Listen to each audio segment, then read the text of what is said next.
Hello, this is Damaris from Purple Frog, and I'm going to demonstrate how my digital stamp set called Follow Me works, along with some additional tips to help you really get the most out of this tool. So to start off, when you get the set and extract it, it's going to look like this. Here you have a JPEG and a PNG folder, and they contain all the images. I'm going to open one to show you. They are simple images that you can use as clip art. But what I really want to focus on this demonstration are these two files. The ABR, which is a Photoshop brushes file, and the TPL, which is a Photoshop tools file. And I'll go over the differences between these two in detail during the video, but if you're already familiar with the brushes and you just want to know why should you use the tools or how are they different, I'm gonna add a link straight to that part so you can skip ahead and just watch that part in the description of the video. But if you want to follow along and see how the brushes work, here is how. I'm gonna create a new file. Click on my brush tool, and up here I have more options. So in this little gear I could either load the brushes and then keep the brushes I already have and then add the new ones, or I could replace the brushes and then all of these would disappear and it would only show the new ones. On this demonstration I'm just gonna load new brushes, and you can navigate to where they are stored in your computer. Mine is already open, and I'm gonna select this ABR file and load. So you can see here it starts the new brushes.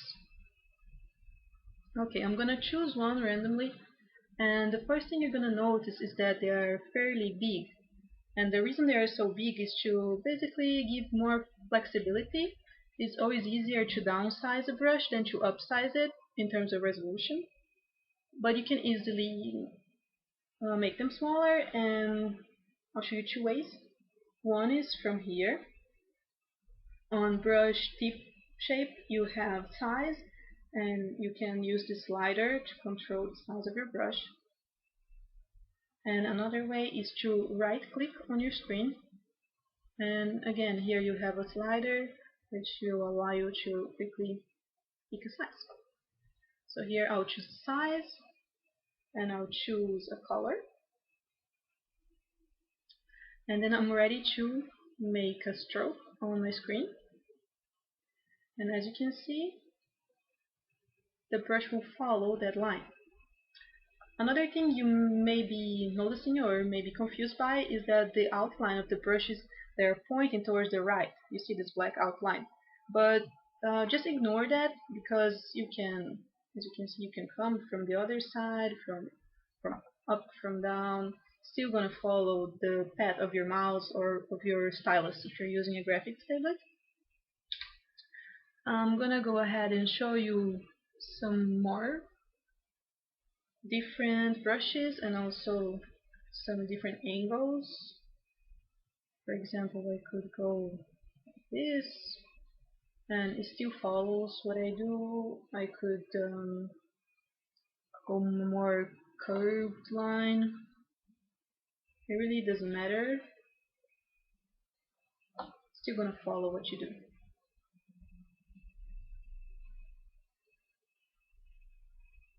Okay, that's it for the brushes, and now I'm gonna show you the tools. Here this little symbol is the symbol for the tools in Photoshop, tool presets, and again you can load them or replace them. I'm gonna load my PPL file, and they will show here in a list. I'm gonna make it bigger so you can see all of them.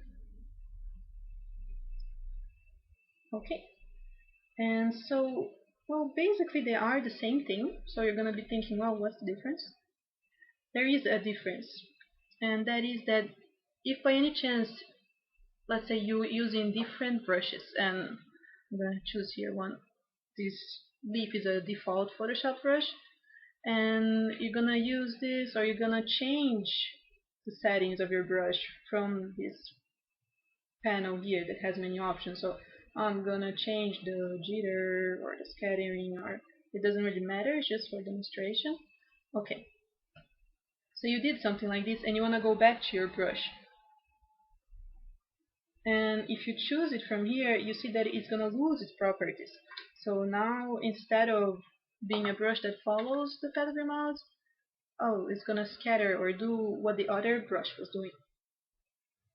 And technically, you should be able to go back to the default settings of the brush from here, if you choose it from here and not from this part, but from this part on the left.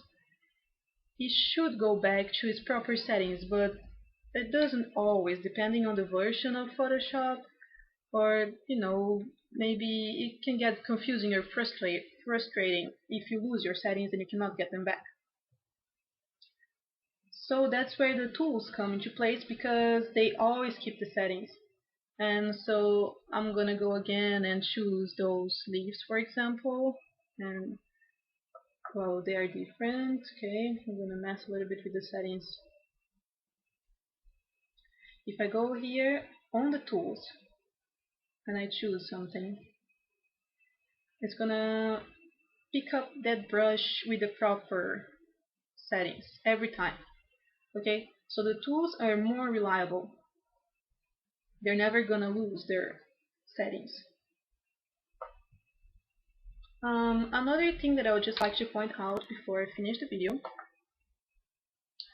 is that you see there are more versions of some of the brushes. For example, here we have the stylized brush 1 and 2, and I'll show you the difference between them.